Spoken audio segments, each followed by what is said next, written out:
আল্লাহ বলছেন, আল্লাহ পাকই প্রথম, আল্লাহই শেষ, আল্লাহই প্রকাশ্য এবং আল্লাহই গোপন, এবং তিনি প্রত্যেকটা বিষয় সম্পর্কে জ্ঞানী। আল্লাহ প্রথম কথার অর্থ হচ্ছে যখন কোনো কিছুই ছিল না তখন আল্লাহ রাব্বুল আলামিন ছিলেন। যখন কোনো কিছু ছিল না তখন কে ছিল? আল্লাহ সুবহানাহু ওয়া তাআলা ছিলেন।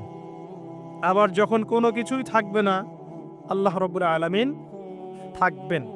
কুল্লু মান আলাইহা ফান ওয়া ইয়াবকা ওয়াজহু রাব্বিকা যুল জালালি ওয়াল ইকরাম। আল্লাহ পাক একা ছিলেন, এরপরে আল্লাহ রাব্বুল আলামিন আরশ সৃষ্টি করেছেন এবং তার আরশটা ছিল পানির উপরে, কানা আরশুহু আলাল মা। এরপরে আল্লাহ পাক সৃষ্টি করেছেন কলম এবং কলমকে বলেছেন উকতুব, কলম তুমি লিখো। আমাদের কলম নয়, আল্লাহর স্পেশাল কলম, কলম তুমি লিখো। কলম কথা বলেছিল, কলম বলেছিল মাযা আকতুব, হে আল্লাহ আমি কি লিখব? আল্লাহ পাক বলেছিলেন কিয়ামত পর্যন্ত যত কিছু হবে সবকিছু লিখে ফেলো। লাউহে মাহফুজের মধ্যে কলম প্রতিটা বিষয় লিখে ফেলেছে। এই পৃথিবীতে, এই মহাবিশ্বে কিয়ামত পর্যন্ত কবে, কোথায়, কোন ঘন্টায়, কোন সেকেন্ডে, কোন মুহূর্তে কি হবে, এর বাইরে কিচ্ছু হবে না ইনশাআল্লাহ তাআলা। তো এখানে আল্লাহ পাক পুরো মহাবিশ্বের তাকদীর লিখেছে, শুধু মানব জাতির নয়, প্রত্যেকটা বিষয় লেখা হয়েছে।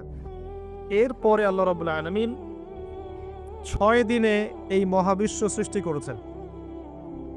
ওয়াল্লাযী খালাকাস সামাওয়াতি ওয়াল আরদা ফি সিত্তাতি আইয়াম, তিনি সেই আল্লাহ যিনি এই মহাবিশ্বকে সৃষ্টি করেছেন মাত্র 6 দিনে। আর আল্লাহর একদিন আমাদের একদিনের সমান নয়।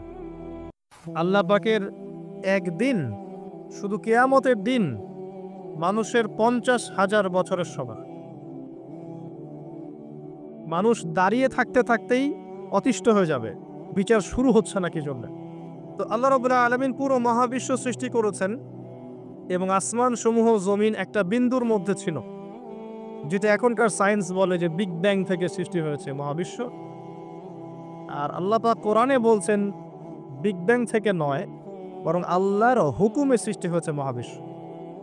সূরা আম্বিয়া 30 নম্বর আয়াত পড়ে দেখবেন, আল্লাহ বলছেন আওয়ালাম ইয়ারাল্লাযীনা কাফারু আন্নাস সামাওয়াতি ওয়াল আরদা কানাতা রাতকান ফাফাতাকনাহুমা।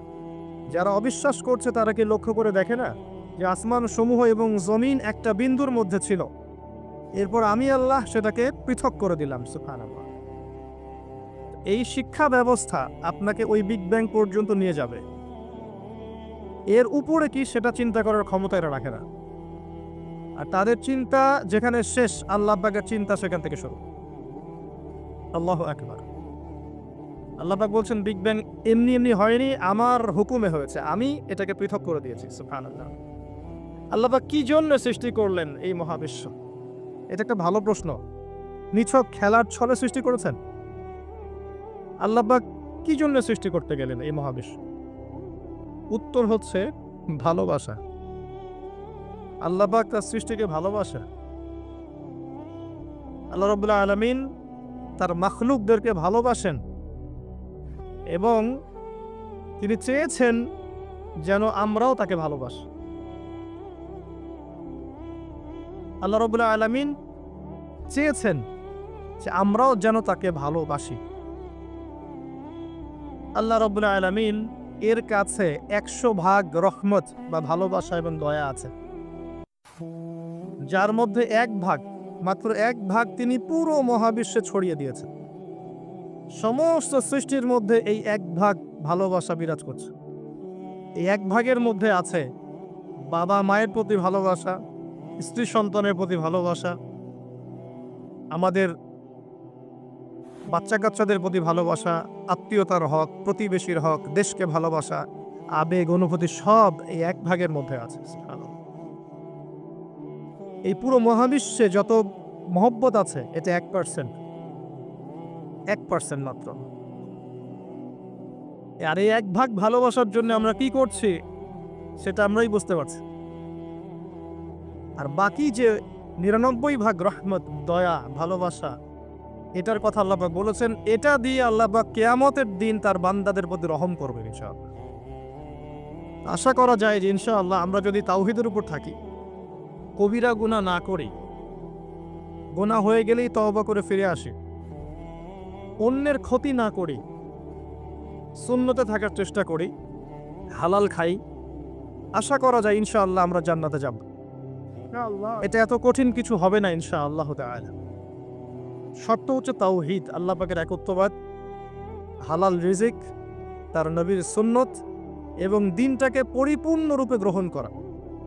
আমল করতে পারেন না পারেন, আকীদা বিশ্বাস রাখা, ইসলাম একটা পরিপূর্ণ জীবন ব্যবস্থা, এর মধ্যেই প্রত্যেকটা বিষয়ের সমাধান আছে। হয়তো আপনি আমল করতে পারবেন না, কিন্তু আকীদা আছে। আশা করা যায় ইনশাআল্লাহ আল্লাহ পাক সগীরা গুনাহগুলো আমাদের মাফ করে দিবেন ইনশাআল্লাহ। 99 রহমত। কয়েকটা এক্সাম্পল দিচ্ছি আমি। একজন ব্যক্তি ছিলেন বনু ইসরায়েলের মধ্যে, সেই ব্যক্তি 99টা খুন করেছিল, 99টা মার্ডার করার পরে সে চিন্তা করেছে তওবা করবে। তার তওবা আছে কি না এটা জিজ্ঞেস করার জন্যে তিনি অনেক মানুষের কাছে ঘুরেছেন। তাকে সবাই নেগেটিভ উত্তর দিয়েছে। এক পর্যায়ে গিয়ে সে একজন আবেদকে জিজ্ঞাসা করেছে, আবেদকে যে বেশি বেশি ইবাদত করে।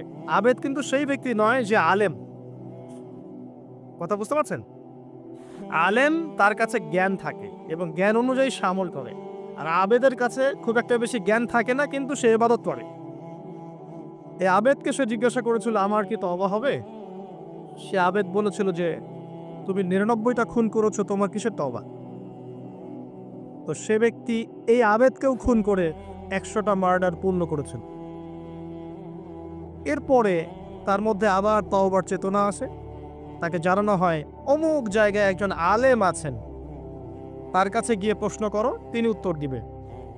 সে আলেম তাকে জানালো যে হ্যাঁ, তোমার তওবা করার সুযোগ আছে, তুমি খালেস অন্তরে আল্লাহর কাছে তওবা করতে পারো, আল্লাহ চাইলে তোমাকে মাফ করতে পারো। এবার সে তওবা করলো, করার পরে কি করতে হবে পরামর্শ চাইল। আলেম তাকে বলল, তুমি এই এলাকা থেকে চলে যাও, অনেক দূরে হিজরত করো, যেখানে যাতে করে আগের হিস্ট্রির সাথে তোমার কোনো সম্পর্ক না থাকে, আগের জীবনের সাথে তোমার সম্পর্ক না থাকে, নতুন জীবন গঠন করো। সে যেতে যেতে রাস্তায় মারা গেল এবং আল্লাহ রাব্বুল আলামিন জান্নাতের ফেরেশতা এবং আযাবের ফেরেশতা দুজনকেই পাঠালেন। এই দুজন ফেরেশতা তারা তার আত্মাকে নিয়ে ঝগড়ায় লিপ্ত হলো, কে তার রূহটা কবজ করবে, কে তার রূহটা নিয়ে যাবে। আর আপনারা জানেন, যদি রূহটা নিয়ে যায় আযাবের ফেরেশতা, তার মানে কি? তার ফয়সালা কি? জাহান্নাম। জান্নাতের ফেরেশতা নিয়ে গেলে ফয়সালা জান্নাত ইনশাআল্লাহ। তো আল্লাহ রাব্বুল আলামিন এখানে একটা কৌশল করলেন। আল্লাহ পাক রাস্তাটাকে লম্বা করে দিলেন। সে তওবার জন্য যতটুকু এসেছিল, এই রাস্তাটাকে আল্লাহ পাক লম্বা করে দিলেন ওই রাস্তার চেয়ে, যে রাস্তার থেকে সে যাচ্ছিল। আল্লাহ পাক কৌশল করে তাকে মাফ করে দিলেন। আল্লাহ পাক ফেরেশতাদেরকে বললেন, রাস্তাটা পরিমাপ করে দেখো, কোন রাস্তার পরিমাপটা বেশি, সে যেখানে যাচ্ছিল সেটা না তওবার রাস্তা? তওবার রাস্তা লম্বা বেশি দেখালো, এতে করে আল্লাহ পাক তাকে মাফ করে দিলেন। আলহামদুলিল্লাহ, আল্লাহ পাকের দয়া। একজন মহিলা ব্যভিচারিণী, জিনা, জিনা তো বোঝেন, হারাম সম্পর্ক, কাছে আসার গল্প শুনেছেন?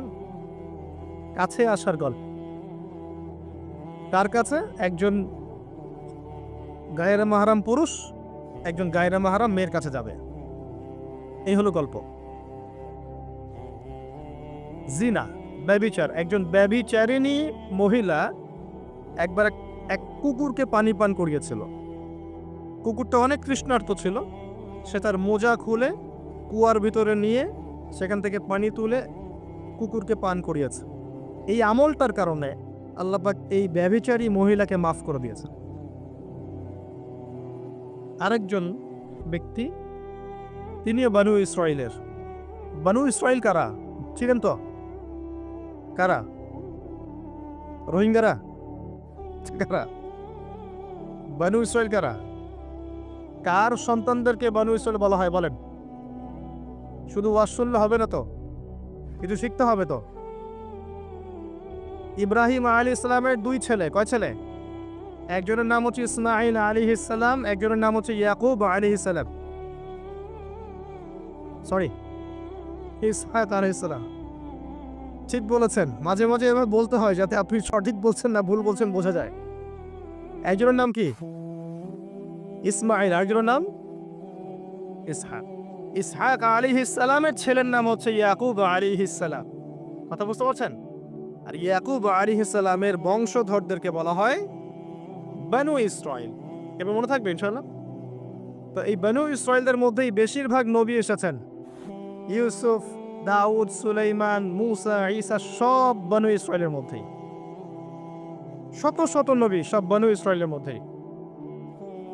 আর ইসমাঈল আলাইহিস সালামের বংশে এসেছেন সর্বশেষ একজন নবী, তার নাম মুহাম্মদুর রাসূলুল্লাহ সাল্লাল্লাহু আলাইহি ওয়াসাল্লাম।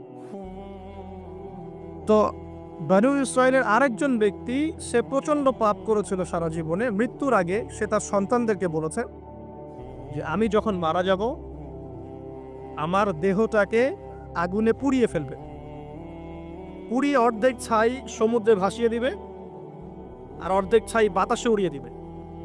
আমি যত পাপ করেছি আল্লাহ পাক যদি আমাকে ধরতে পারেন তাহলে আমার আর রক্ষা নাই। তার ধারণা যে আল্লাহ তাকে ধরতে পারবে না, এটা ওর ধারণা। আকীদা, আকীদা কুফরি না? কুফরি বোঝেন না? যে বিশ্বাস করে যে আল্লাহ তাকে আবার পুনরুত্থিত করতে পারবেন না, এই আকীদা কি ঈমানের আকীদা না কুফরি? আকীদা কুফরি। কুফরি আকীদা নিয়ে সে তার সন্তানদেরকে ওসিয়ত করছে। তার মৃত্যুর পর সন্তানরা তাই করলো। করার পরে আল্লাহ রাব্বুল আলামিন সাগরকে আদেশ করলেন ছাইগুলোকে জমা করে দাও, এবং বাতাসকে আদেশ করলেন ছাইগুলোকে জমা করে দাও। হাদিস কিন্তু সহিহ। প্রকৃতি আল্লাহর কথা শোনে না? প্রকৃতি আল্লাহর কথা শোনে না? এই বিশাল সাগর আপনাদের আল্লাহর আদেশেই আপনার পা ধুয়ে দিচ্ছে। আপনি সামনে গিয়ে দাঁড়ান, আল্লাহর হুকুমে এই বিশাল শক্তিশালী সাগর আপনার পা ধুয়ে দিবে, দিবে না? কিন্তু আল্লাহ যখন ওকে আদেশ করবেন যে আমার বান্দারা সবাই ইয়াবা খায়, আমার বান্দারা সব মাদক খায়, আমার বান্দারা সব জেনা করে, আমার বান্দা বান্দিরা এখানে পতিতা বৃত্তিতে লিপ্ত হয়েছে, জেনায় লিপ্ত হয়েছে, আমার বান্দা বান্দিরা এখানে নগ্ন হয়ে ঘুরছে, নামাজ কামা পড়ছে না, তুমি এদের সবাইকে ভাসিয়ে দাও। সাগর ওই দিন আপনাকে ভাসিয়ে দিই। সাগর তার কথা শুনবে? শুনবে না? প্রকৃতি আল্লাহর কথা শোনে। তো এই প্রকৃতি জড়ো করে দিল ছাইগুলো। জড়ো করে দেওয়ার পরে আল্লাহ পাক ওই ব্যক্তিকে আবার জীবিত করে বললেন যে তুমি এই কাজটা কেন করেছিলে? কোন কাজ? মৃত্যুর পরে ছাই বানিয়ে উড়িয়ে দেওয়ার কাজটা কেন করেছিলে? তখন সেই ব্যক্তি বলছে মিন খাশিয়াতিকা ইয়া রাব্বি, হে আল্লাহ আমি আপনার ভয়ে এই কাজটা করেছি। আল্লাহ পাককে সে আরো একটা সেন্টেন্স বলেছে। আল্লাহ পাক ওটা হাদিসের মধ্যে নিয়ে এসেছেন। তিনি বলেছেন আমি আপনার ভয়ে করেছি কি করি নাই, হে আল্লাহ আপনি তো সেটা ভালো করেই জানেন। কথা বুঝতে পারছেন? তো আল্লাহ পাক বললেন ঠিক আছে আমি তোমাকে মাফ করে দিলাম। 100 ভাগ দয়া আল্লাহর কাছে আছে, 1 ভাগ তিনি ছড়িয়ে দিয়েছেন আমাদের সবার মধ্যে। কত মহব্বত করি আমরা আমাদের সন্তানকে, তাই না? স্ত্রীদেরকে, আমাদের মাদেরকে, আমাদের বাবাদেরকে, আমাদের দেশকে, আমাদের সমাজকে, আত্মীয়দেরকে, প্রতিবেশীদেরকে মহব্বত করি না? ভালোবাসি না? এই ভালোবাসা 1 ভাগ ভালোবাসার অংশ, বাকি সমস্ত ভালোবাসা আল্লাহর কাছে। এবার আসেন, আল্লাহ পাক এই সমস্ত সৃষ্টির মধ্যে সবচেয়ে বেশি ভালোবাসেন মানুষকে। কাকে? কথাটা তো প্রমাণ লাগবে না? প্রমাণটা দিচ্ছি। এই মহাবিশ্ব সৃষ্টি করার পর আল্লাহ পাক অনেক মাখলুক সৃষ্টি করেছেন। কিছু কিছু নাম আল্লাহ পাক আমাদেরকে জানিয়েছেন। এমন অনেক মাখলুক আল্লাহর ছিল বা আছে আমরা সেটা জানি না। আমরা জানি জিনদের কথা, তাই না? আমরা জানি ফেরেশতাদের কথা, তাই না? এই মহাবিশ্বে ফেরেশতারা আছে না? আমাদের এই পৃথিবীতে জিন জাতি আছে না? আছে। আর লক্ষ কোটি প্রজাতির মাখলুক তো আছেই। এই সমস্ত মাখলুকের মধ্যে আল্লাহ পাক মানুষকে সবচেয়ে বেশি ভালোবাসেন। কারণ আল্লাহ পাকের সবচেয়ে শ্রেষ্ঠ একটা সৃষ্টি আছে জান্নাত। কি নাম? জান্নাত। এর চেয়ে বড় কোনো নিয়ামত আছে? এই জান্নাত কাদের জন্যে? মানুষের জন্যে। যাকে আপনি সবচেয়ে বেশি ভালোবাসবেন তার জন্য স্পেশাল একটা গিফট দিতে মন চায় না? চায় না? মনে করেন আপনি আপনার মাকে ভালোবাসেন, মন চায় না মাকে একটা সুন্দর বোরখা কিনে দেই, মায়ের থাকার জন্য একটা সুন্দর বাসা করে দেই, মায়ের টয়লেট করতে অসুবিধা না হয় টয়লেট সুন্দর করে দেই, মন চায় না? মন চায়। তা আল্লাহ পাক মানুষকে এত ভালোবাসেন যে মানুষের জন্য আল্লাহ পাক জান্নাত সৃষ্টি করেছে। মানুষ আল্লাহ পাক কিন্তু মহাবিশ্ব সৃষ্টি করার পরপরই সৃষ্টি করেন নাই। সূরা দাহর পরে দেখবেন আল্লাহ পাক বলেছেন ১ নম্বর আয়াতে, হাল আতা আলাল ইনসান হিনুম মিনাদ দাহর লাম ইয়াকুন শাইআন মাযকুরা। মানুষের উপর এমন একটা সময় চলে গেছে যখন মানুষ কোনো আলোচ্য বিষয় ছিল না। মানে মহাবিশ্বে মানুষকে সৃষ্টি করা হবে এরকম কোন আলোচ্য বিষয় ছিল না। অনেক পরে আমরা সৃষ্টি হয়েছে। আর এখন পৃথিবীতে মানুষের আচরণ দেখলে মনে হয় যে মানুষই সব, তাই না? সব মানুষের জমি, বাড়ি গাড়ি, অট্টালিকা, টাকা পয়সা, সম্পত্তি, ক্ষমতা, এই বিশ্বের রাজনীতি, বিশ্বের অর্থনীতি, বিশ্বের সমরনীতি সব আমাদের, তাই মনে হয় না? এখন মানুষের ভাব দেখলে মনে হয় যে মানুষ পৃথিবী ধ্বংস হওয়ার পরে মঙ্গলে গিয়ে থাকবে, মঙ্গল ধ্বংস হওয়ার পরে শনিতে গিয়ে থাকবে, তারপর অন্য গ্রহে, তারপর অন্য গ্রহে। এখন মানুষ বলে যে শুক্র গ্রহ আমার, মানুষ বলেছে শুক্র গ্রহ আমার। কয়দিন আগে একটা দেশ দাবি করেছে শুক্র গ্রহটা আমাদের, আরেকটা দেশ তার বিপক্ষে দাবি করেছে না ওইটা আমাদের। তো মানুষের আচরণ এখন এমন। মানুষ যে পৃথিবীতে বাস করছে এই পৃথিবী তো মানুষের না, তা মানুষের। মানুষ এসেছে এখানে কোত্থেকে? জান্নাত থেকে, আসে নাই?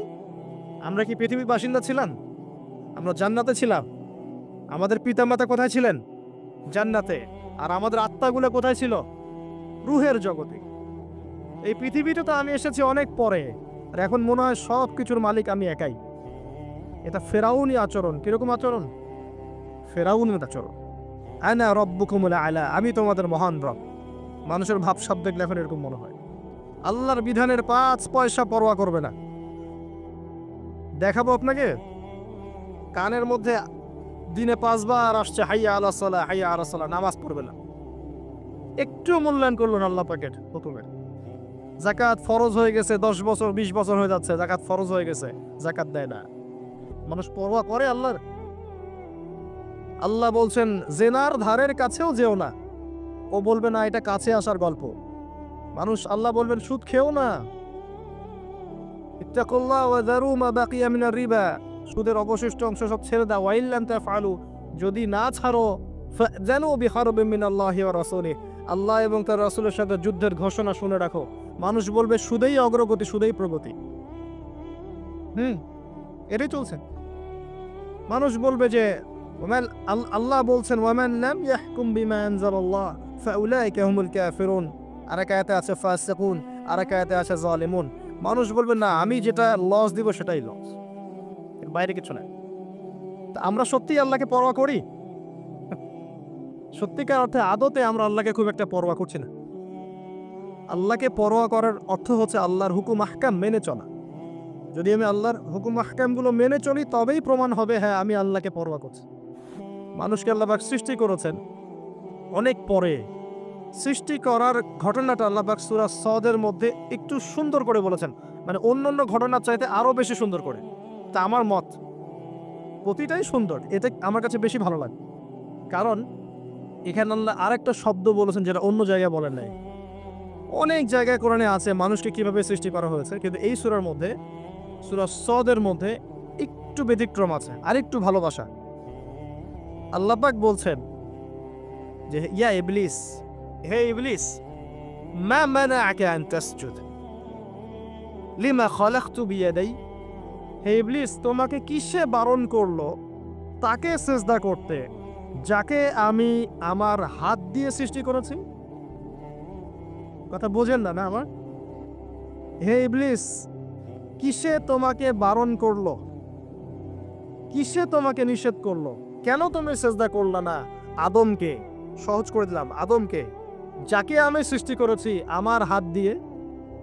আল্লাহ পাক অন্য কোন সৃষ্টিকে এভাবে ব্যাখ্যা করেছেন যে আমি আরশকে সৃষ্টি করেছি আমার হাত দিয়ে, আমি মহাবিশ্বকে সৃষ্টি করেছি আমার হাত দিয়ে, ব্যাখ্যা করেছেন?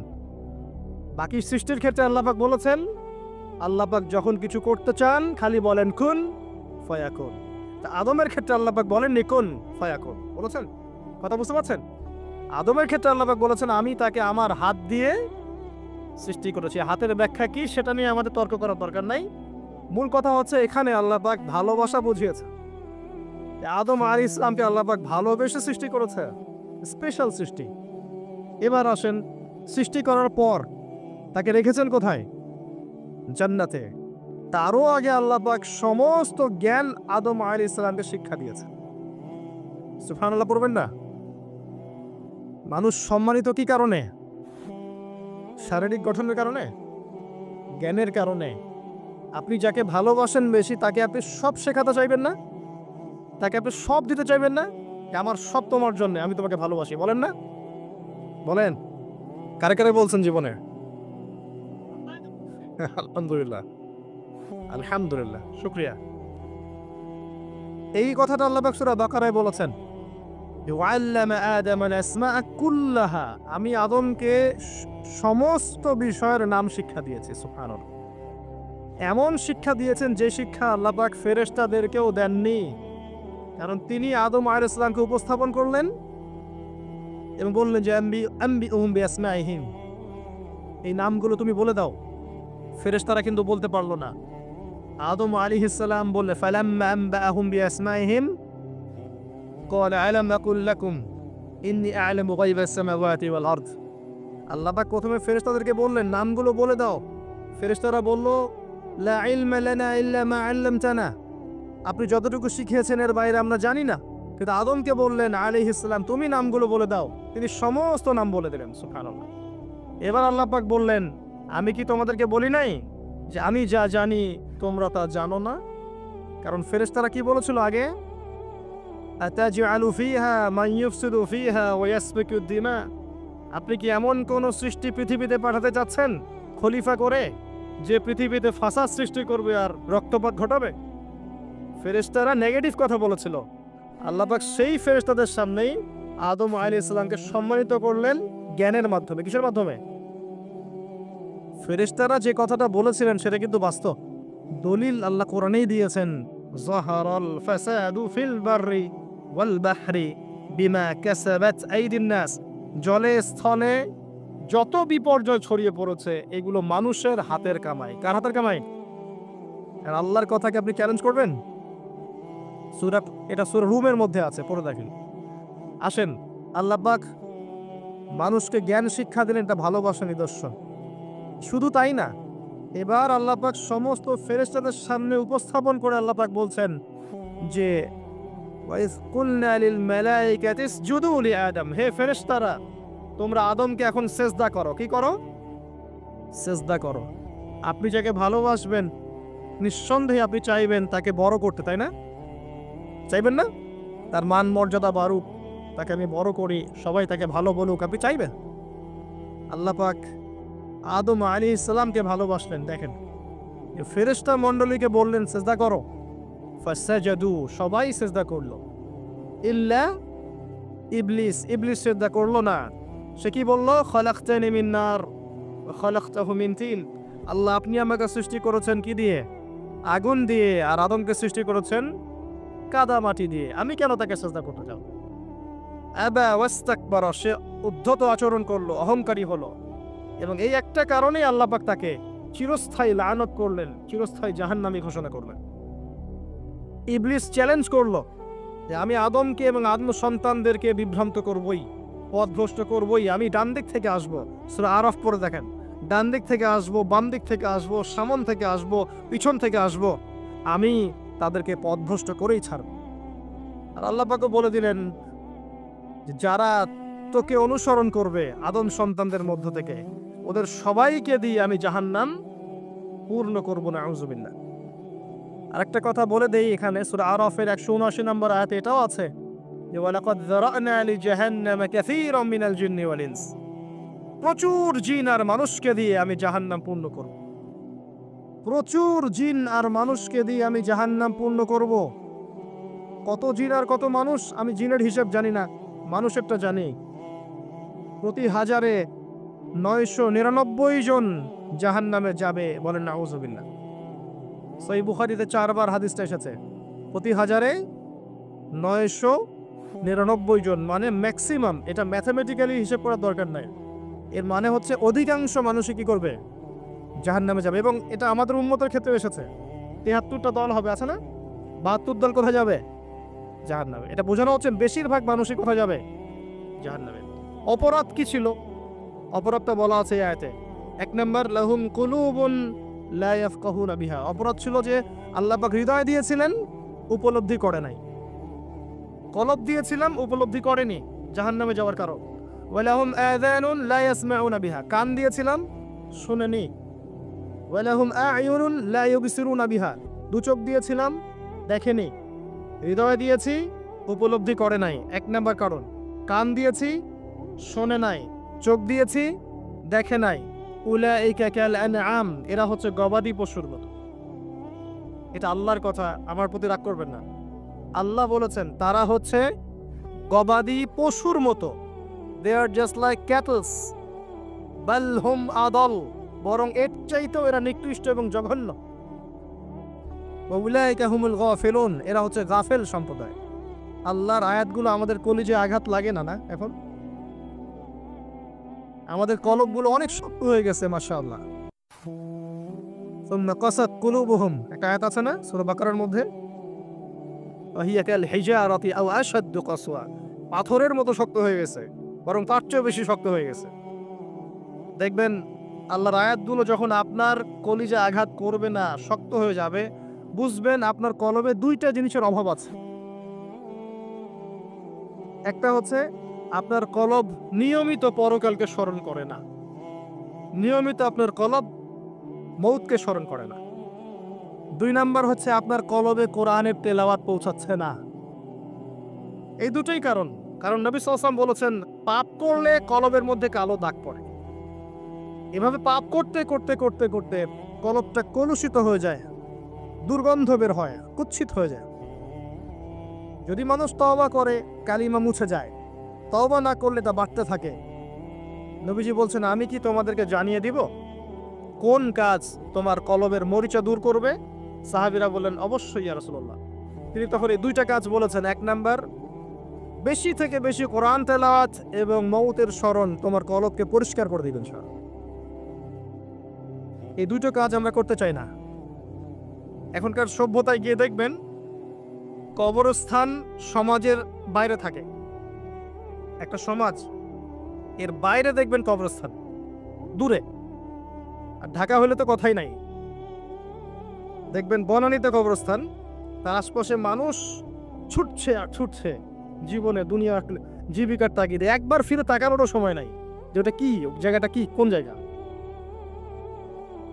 তো একটা সময় ছিল নবী সাল্লাল্লাহু আলাইহি ওয়াসাল্লামের যুগ থেকে শুরু করে সাহাবায়ে কেরামের যুগে, কবরস্থান ছিল মসজিদের পাশে। কোথায়?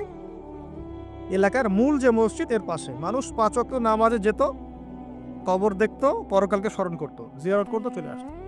এখন দেখবেন মাসে 1 দিনও কেউ কবরস্থানে যায় না। তো মৌতের কথা স্মরণ হবে কিভাবে? আচ্ছা আসেন, মূল জায়গায় আসেন। এই 2টা কাজ আপনার কলবের মরিচা দূর করবে। আমি এখানে ওই কারণগুলো বললাম সূরা আরাফের 179 নম্বর আয়াত থেকে, কোন কোন কারণে বেশিরভাগ মানুষ জাহান্নামে যাবে। আল্লাহ পাক আদম আলাইহিস সালামকে সৃষ্টি করার পর যখন এভাবে ফেরেশতাদের সামনে উত্থাপন করলেন, ফেরেশতারা সিজদা করলো, ইবলিস করলো না। ইবলিস চ্যালেঞ্জ করলো। আল্লাহ পাক ঘোষণা করলেন, যারা ইবলিসের পদাঙ্ক অনুসরণ করবে তাদেরকে দিয়ে আল্লাহ পাক জাহান্নাম পূর্ণ করবেন, বলেন নাউযুবিল্লাহ। আর ইবলিস সম্পর্কে আল্লাহ পাক আমাদেরকে সতর্ক করলেন এভাবে। আল্লাহ পাক বললেন, ইয়া আইয়ুহাল্লাযীনা আমানু, হে মুমিনগণ, লা তাত্তাবিউ খুতুওয়াতিশ শাইতান, তোমরা শয়তানের পদাঙ্ক অনুসরণ করো না। ইন্নাহু লাকুম আদুউম মুবিন, নিশ্চয়ই সে তোমাদের স্পষ্ট শত্রু। আল্লাহ পাক জানিয়ে দিলেন।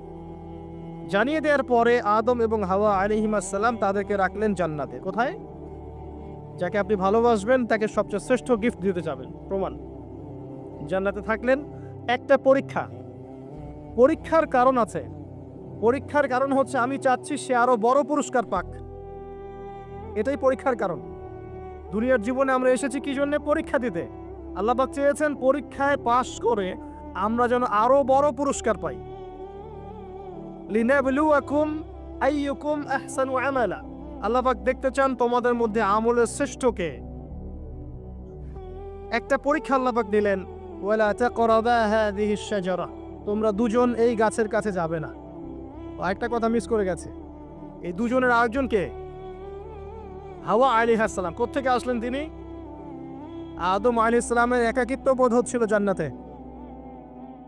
সঙ্গিনী সবচেয়ে ইম্পর্টেন্ট জিনিস আপনাদের পৃথিবীতে, তাই না? একজন উত্তম জীবন সঙ্গিনী খুব গুরুত্বপূর্ণ জিনিস পৃথিবীতে। সে যদি ভালো হয়, নেককার হয়, সৎ হয়, আপনি দুনিয়াতেই জান্নাতে থাকবেন ইনশাআল্লাহ। আর সে যদি বদকার হয়, দুশ্চরিত্র হয় এবং আল্লাহ এবং তার রাসূলের বিরুদ্ধাচরণ করে, আপনার আনুগত্য না করে, আপনি দুনিয়াতেই জাহান্নামের ফ্লেভার পাবেন ইনশাআল্লাহ। তো হাওয়া আলাইহিস সালামকে সৃষ্টি করা হয়েছে আদম আলাইহিস সালামের কোত্থেকে? পাঁজরের হাড় থেকে। এখানে একটা কথা মনে পড়লো, এটা বলার লোভ সামলাতে পারছি না। এই হাড়ের ব্যাপারে নবী সাল্লাল্লাহু আলাইহি ওয়াসাল্লাম একটা কথা বলেছেন। তিনি বলেছেন যে তাদেরকে মানে বুঝে নেন কাদেরকে? তাদেরকে সৃষ্টি করা হয়েছে বক্র হাড় থেকে, বাঁকা হাড় থেকে। কাদেরকে? যদি জোর খাটাতে চাও তাহলে হাড়টা পটাশ করে ভেঙে দেবে, আর যদি ওই অবস্থায় ছেড়ে দাও তাহলে সে বক্রই থেকে যাবে। তার সাথে উত্তম নসিহতের মধ্য দিয়ে জীবন পার করতে হবে, এবং এটা খুব ডিফিকাল্ট। দুনিয়াতে সবচেয়ে বড় পরীক্ষাগুলোর মধ্যে একটা এটা। বক্র হাড়কে নিয়ে জীবন চলা, এটা সবচেয়ে বড় পরীক্ষাগুলোর মধ্যে একটা। এখানে আল্লাহ পাক যার প্রতি রহম করবেন সে ইনশাআল্লাহ তাআলা দেখবেন দুনিয়াতেই জান্নাতের ফ্লেভার পাবে। আর দেখবেন যার ঘরে সৎ স্ত্রী নাই, বদকার স্ত্রী আছে, সেই পৃথিবীতেই জাহান্নামের স্বাদ পায়। বলেন নাউজুবিল্লাহ। আমরা দোয়া করি সবার ঘরে ঘরে যেন আল্লাহ পাক নেককার সৎ স্ত্রী দান করেন, আল্লাহুম্মা। তো হাওয়া আলাইহিস সালাম এবং আদম আলাইহিস সালামকে আল্লাহ পাক রাখলেন কোথায়? জান্নাতে। জান্নাতে রাখলেন, একটা পরীক্ষা, গাছের কাছে যাবে না। এই গাছের নাম কি এটা বড় কথা নয়, এই গাছের নামটা কি এটা কিন্তু বড় কথা নয়। মূল কথা হচ্ছে পরীক্ষাটা কি। গাছের কাছে যাবে না। গাছের কাছে তারা গেলেন কিভাবে? শয়তান তাদেরকে কি করলো? প্রলোভিত করলো। এক পর্যায়ে তারা আল্লাহর এই বিধানের কথাটা ভুলে গেলেন এবং সেই নিষিদ্ধ গাছের কাছে চলে গেলেন। এবার আল্লাহ রাব্বুল আলামিন এর আদেশ লঙ্ঘন করার কারণে আল্লাহ পাক নারাজ হলেন। নারাজ হওয়ার পরে আল্লাহ পাক তাদেরকে জান্নাত থেকে কি করলেন? পৃথিবীতে নামিয়ে দিলেন। নামিয়ে দেওয়ার আগে একটা ঘটনা ঘটেছে, সেটা হচ্ছে আদম আলাইহিস সালাম অপরাধ করার পরে প্রচন্ড রকমের অনুতপ্ত ছিলেন। তিনি এত অনুতপ্ত ছিলেন যে কোন ভাষায় তিনি আল্লাহর কাছে তওবা করবেন, কিভাবে আল্লাহর কাছে অনুশোচনা প্রকাশ করবেন, এই ভাষাটা পর্যন্ত তার জানা ছিল না। আল্লাহ পাক কোরআনে বলছেন ফাতালাক্কা আদামু মির রাব্বিহি কালিমাত ফাতাবা আলাইহি। আল্লাহ পাক আদম আলাইহিস সালামকে তওবার কালিমা শিখিয়ে দিলেন। সুবহানাল্লাহ। কোন কালিমা দিয়ে তুমি তওবা করলে আমি সন্তুষ্ট হব সেটা আল্লাহ শিখিয়ে দিয়েছেন। এটা কি ভালোবাসার নিদর্শন নয়? এটাও একটা ভালোবাসার নিদর্শন যে তিনি আদম আলাইহিস সালামকে ভালোবাসেন, তওবার বাক্যগুলো শিখিয়ে দিয়েছেন। বলেন সুবহানাল্লাহ। এই তওবার বাক্য কোনটা ছিল? রব্বানা যালামনা আনফুসানা ওয়া ইল্লাম তাগফির লানা ওয়া তারহামনা লানাকুনান্না মিনাল খাসিরিন। এই বাক্য আল্লাহ শিখিয়ে দিয়েছেন। সুবহানাল্লাহ। এই বাক্য দিয়ে আদম আলাইহিস সালাম তওবা করলেন, আল্লাহ পাক তওবা কবুল করলেন, কিন্তু সীমা লঙ্ঘন করার কারণে নামিয়ে দিলেন কোথায়? পৃথিবীতে। এবং পৃথিবীতে আদম আলাইহিস সালাম, হাওয়া আলাইহিস সালাম, ইবলিস, তাকেও নামিয়ে দেওয়া হয়েছে। এবার পৃথিবীতে আল্লাহ পাক দিলেন একটা হায়াত। কারো 100, কারো 200, কারো 30, কারো 40, কারো 10-20, আল্লাহু আলাম, কারো 2000, 1000, 5000, এমনও হায়াত ছিল। এটা আল্লাহ জানেন ভালো। এই সময়টুকুতে আল্লাহ পাক অফুরন্ত নেয়ামত দিলেন, হায়াত দিলেন, পরিবার দিলেন, রিজিক দিলেন, বাসস্থান দিলেন, এমন প্রতিটা বস্তু যা এই জীবনে, এই দুনিয়ার জীবনে প্রয়োজন, আল্লাহ পাক সব কিছু দিলেন। এগুলো কি ভালোবাসা নিদর্শন নয়? ভালোবাসা নিদর্শন। এবং আল্লাহ পাক একটা দর্শন দিলেন, ফিলোসফি, একটা মূলনীতি। মূলনীতি শোনেন, সূরা বাকারার 38-39 নম্বর আয়াতে আছে। আল্লাহ পাক বলছেন, কুল নাহবিতু মিনহা জামিআ। আমি আল্লাহ বললাম তোমরা নেমে যাও পৃথিবীতে সবাই একসাথে। ফাইম্মা ইয়াতিয়ান্নাকুম মিন্নি হুদান। তোমাদের কাছে আমার পক্ষ থেকে হেদায়েত আসবে। প্রত্যেক যুগে যুগে তোমাদের কাছে আমার পক্ষ থেকে হেদায়েত আসবে, আসমানি কিতাব আসবে, নবী রাসূল আসবেন। ফামান তাবিআ হুদায়া, যারা আমার হেদায়েতকে অনুসরণ করবে, মেনে চলবে, ফালা খাউফুন আলাইহিম ওয়ালা হুম ইয়াহজানুন, তাদের কোনো টেনশন নাই, কোনো দুশ্চিন্তা নাই। যে জান্নাত থেকে এসেছেন সেখানে ফিরে যাবেন ইনশাআল্লাহ। শর্ত কি? আল্লাহর হেদায়েত মেনে চলতে হবে। এটা 38-39 নম্বর আয়াতে আল্লাহ পাক বলছেন, ওয়াল্লাযীনা কাফারু ওয়া কাযযাবু বিআয়াতিনা, কিন্তু যারা কুফরি করবে, অস্বীকার করবে এবং আল্লাহর আয়াতকে মিথ্যা প্রতিপন্ন করবে, ফাউলাইকা আসহাবুন নার, এরাই হচ্ছে জাহান্নামের অধিবাসী। হুম ফিহা খালিদুন, এখানে তারা চিরস্থায়ী হবে। ইবলিসের সাথে। কার সাথে? ইবলিসের সাথে। এই হলো দর্শন। এরপর আপনাকে পাঠিয়ে দেয়া হলো পৃথিবীতে। এখানে আমাদেরকে দেয়া হয়েছে সবকিছু, আমাদের অন্ন, আমাদের বস্ত্র, আমাদের বাসস্থান, আমাদের শিক্ষা, আমাদের চিকিৎসা, এভরি সিঙ্গেল নেসেসারি এলিমেন্টস যা আমাদের প্রয়োজন এই পৃথিবীতে বসবাস করার জন্য আল্লাহ পাক প্রত্যেকটা দিয়েছেন। সুবহানাল্লাহ। এমনি এমনি দিয়েছেন? আরে দিয়েছেন কিন্তু কাফের, মুশরিক, মুরতাদ, মুনাফিক, মুমিন সবাইকে দিয়েছেন। কাউকে দেন নাই এমন না, আছে না? হয়তো কাউকে বেশি, কাউকে কম।